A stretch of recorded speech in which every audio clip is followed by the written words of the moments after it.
అంత పారి హామీ ఇవ్వాలంటే ఆ రోజున ఎంతమంది అన్నా కూడా మొత్తం కలిపితే 1,00,000 కోట్లు అన్నారు, అంతే కదా.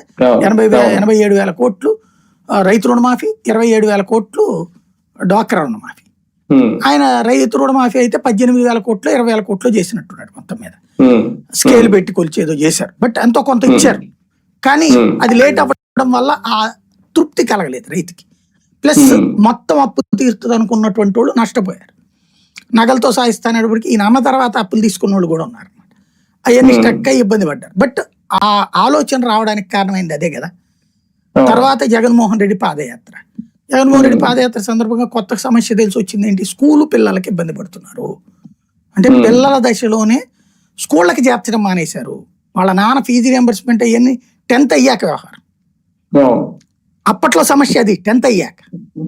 తర్వాత అసలు స్కూల్కి పంపించడం మానేసి డైరెక్ట్ గా పనులకు తీసుకెళ్తున్నారు, కూలి పనులు. ఎందుకంటే కూలీలు కరువు అయ్యేటప్పటికి చిన్నపిల్లలతో కూడా చేపించేస్తున్నారు, చదువుపోతుంది.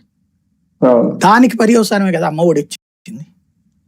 అట్లాగే ఈ చిన్న చిన్న అప్పులు తీసుకుని ఏది అప్పుడే కదా కాల్ మనీ, సెక్స్ రాకెట్, ఈ గోళ్ళన్నీ కూడా.